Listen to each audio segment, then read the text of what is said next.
On the floor. Floor I love to dance, so give me more. More till I can't stand get on the floor. Floor like it's your last chance if you want more.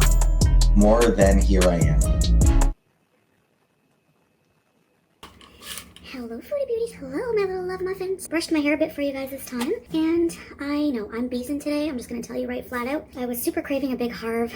This is a big harv. Meet big harv. I didn't feel like cooking. I know I was supposed to do a whole week of home cooking, and then I'm like, then I have to cook for a whole week. So I'm gonna try again tomorrow. I like ranch sometimes on my onion rings, but today I'm craving ketchup. Yes. So first and foremost, let's give you a beauty bite of this big harv. So big harv is a poppy seed bun, 2 beef patties, 2 types of cheese. I put mayo, big harv sauce, which is like a smoky chipotle, relish, ketchup, and mustard. No veggies. Beauty bite. Beauty bite.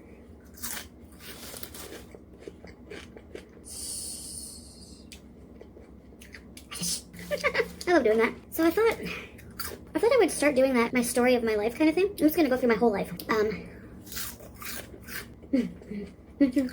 So start off with the background. I was a teen pregnancy. My mom got pregnant with me when she was in high school. I was planned. My mom was beezing. She fell in love with my dad. They went to the same high school. And every day at lunch, they would go back to my dad's. His mom would make them lunch or whatever, and they would go in his room and they would beeze. And here I am today. Basically, my mom was one of those teens on Maury. Like, I want to have a baby. I'm 17. No. They're usually younger on Maury. So thank you, Mom, for giving up your teenage life for me. So she got pregnant with me, and she kept it from her. Like, her family was a very nuclear family. Mother, father, mom stayed at home, dad went to work. Earned an honest living, had a brother, sister, my aunt and uncle. Older sister, younger brother. So of course, because she was pregnant as a teen, she was scared to tell her parents, my grandpa and grandma. But eventually she had to. When she was like 6 months. My grandparents were not happy. They flipped out. I mean, naturally, right? But my mom was like, I'm keeping the baby. And she said she loved me before she knew she was pregnant. Or as soon as she knew she was pregnant, she loved me so much. She wanted to keep the baby. So that was that. So I was born on March 28th, 1984 at 12:20 a.m. I know that because my grandmother made a little ceramic shoe that had all the my birth statistics on it or whatever. I weighed 8 pounds, 13 ounces. My mom's birth canal was too narrow for the size of my big head. So they had to do a C-section. Sorry, Smee. I call my mom Smee. Anyone close in my life has a nickname. Mostly. I was baptized as a Christian, as a Catholic. I had a lot of hair. A lot of hair. I'll try to find photos, and as soon as I was born, all my family fell in love with me. My mom and I stayed. Actually, when my mom was pregnant with me, I think she had to leave high school. They made her leave high school, if I'm not mistaken. I'll have to ask her, because she was pregnant. Back then, that was a big no-no. I don't know if times have changed now, but anyway, my mom eventually went to college, graduated as a single mom. Always worked. Well, whenever when I was first born, she was working on getting on her feet. So at first, we lived with my grandparents in the family home. I remember being really close to my aunt and uncle. They were teenagers too, so they would have the basement area, and they would have friends over, drinking beer or whatever. And I, usually I wasn't allowed down there when they were hanging out, but eventually I made my way down there and would sit on the laps of their friends, and they just all loved me. So I liked spending time with them. And I would my aunt told me when she would be getting ready to go out and putting on her makeup, I would sit right close to her like this, just staring as she's putting on her mascara. I always liked makeup, I would wear her knee-high boots. I called them way-up boots. Can I wear your way-up boots? As a baby, I was very colicky. I would cry a lot. I had 8 soothers. And that if one of them would fall from the crib, my mom said I would cry and wake her up. So she dreaded hearing clunk, the soother hitting the bars of the crib, and I would start crying. I don't know if I had 8, but I had a few, I spent a lot of time with my grandmother. My grandmother became ill. She was diagnosed with severe depression, severe mental illness, and it was debilitating for her, so she would be in bed a lot of the time. And I would lay in bed. I called her Mama. I was really close to her, as I still am today. My grandfather, too. But things were not, things were slowly deteriorating in the relationship of my grandma and my grandfather. And I think that it's, when you don't understand depression, it's very hard being with somebody who's depressed. So that kind of put a wedge in their relationship. They grew further and further apart. Eventually, they ended up separating. So my mom wanted to try things on her own. So we ended up moving out of town. things were on and off again from what I understand between my mother and my father, mostly off, and they ended up splitting up, and I didn't see much of him. I think them quarreling, not getting along, you know, I think there was a point where he was drinking and stuff like that, and I did see him a lot. Like, I did still see him. He would take me for like holidays and stuff like that, and visitations and stuff. But yeah, I never had a really strong relationship with my dad, probably because I didn't see him as much as I saw my mom. You know, I won't go too much into that with, right, like, you know what I mean? But my mom and I ended up moving out of town into an apartment building. She was very young and didn't have a job right away, so we didn't have much money. Like I said, I always felt like my mom always provided for me. Like, she always made sure I had everything, and maybe she was, you know, didn't have much money, that maybe she made up for it with making sure I had like treats and stuff like that. You know, any money she had would go to me or spoiling me. So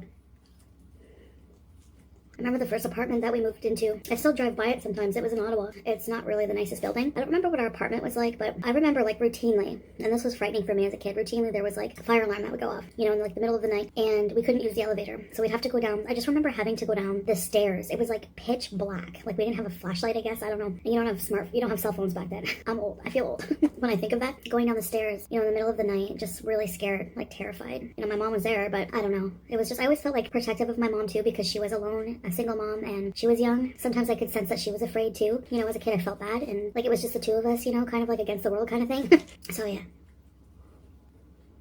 We ended up moving from there.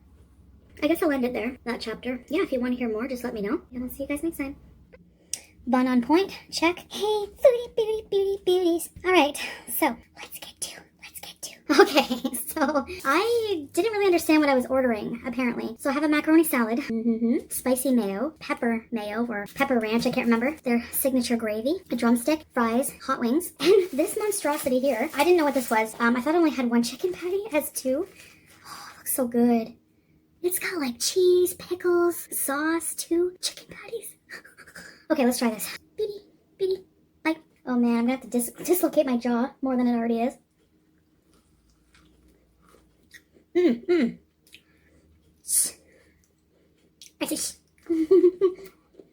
So, Diet Pepsi. All that in a Diet Pepsi. I'm too impulsive, you're right. You have absolutely right to comment. Go ahead, for real. I told you you'd only last 15 minutes, no eating fast food. I just can't right now. Why? Honestly, I'm just happier when I'm eating crap and talking and embarrassing myself on camera. So I thought I would continue with the story of my life. Now, I'm just I don't plan this, I'm just winging it. Oh. Man, that's good. Where did I leave off?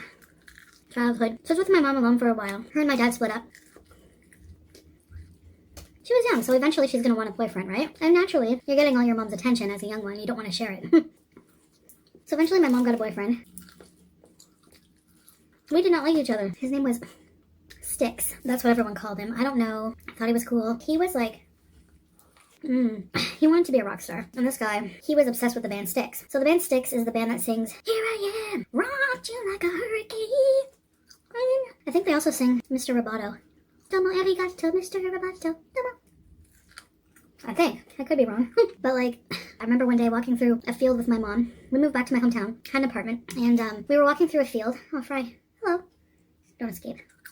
And this guy, Sticks, he rides up on a motorbike. I just remember him motorbiking his like helmet and like his 80s hair metal hair flying in the wind. It was like, you know how like hair metal bands in the 80s had like beautiful luscious hair, like nicer than women's hair? Well, he was missing a lot of hair like I am now. So it's like just like frizzy and like balding.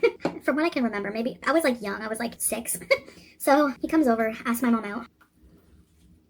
Unfortunately, she said yes. Now, he didn't live with... Where's my fork? He didn't live with us or anything, but he would stay over a lot. She broke up with him, and this is why. He called me a cocksucker. And you're probably thinking that's so traumatic, but I find it kind of funny because, like... Who does that, you know? Now, admittedly, at some point we've probably all wanted to call a bratty, snotty kid, which I was, to him, a cocksucker. But we don't do it. That's the difference, you know? We think it, like, oh, you little cocksucker. But we don't say it. Well, he did. To be fair, I was a little cocksucker. Maybe I did this on purpose so she would break up with him, but one day he was on the couch. My mom was curling her hair 80s style, and I was practicing his singing, I guess. He was singing a Styx song. Now, I was a weird kid because for my age, I love that music, and I knew all the words because I used to lock myself in my bedroom, and I would sing and pretend I'm in the music videos, and I loved Styx. They also sing, come sail away, come sail away, come sail away with me. Get it now? No? I don't know. Oh, this is a big burger. This should be the symbol for gluttony. I'm gonna take a little break. Intermission. So he's singing. He messes up the words like so bad. For somebody who loves that band, you really can't get the words right. So he was messing up pretty bad. So I said, in my snotty kid voice, like, that's not how it goes, you know, dum-dum. Well, that pissed him off. It hit a sore spot. And he said, I'll sing it how I want, you little cocksucker. So what did I do? Ran to the bathroom. Mom, Sticks called me a cocksucker. And she like flipped out and broke up with him. Then my mom met the man she's married to this day. And that's my sister's father. My stepdad, you know, he's like a dad to me. Love him to death. We had rough times when I was growing up as a teenager, but now we're really close. And I appreciate everything he's done for me and my family. What was I going to say? I'm so bad at this. So she met him around that time. And I remember for the longest time, on their first date, he bought her this balloon with flowers. And the balloon was like a foil balloon. It was like Garfield. And she kept it. It deflated, but she still kept the deflated balloon in her closet for the longest time. And I would randomly check to see if she still had it. So she had it for quite a while, you know? Yeah, it was so cute. And like, the macaroni salad is so good. You guys don't have that in the States, eh? Oh, you guys have mac and cheese. Lucky. So she met him. You know, he did a lot for us. And he was a good support for my mom. I'm sure being a single mom is not easy, so shout out to all you single mothers out there. Honestly, we're holding it down. Gravy. Oh, gotta hold out the pinky.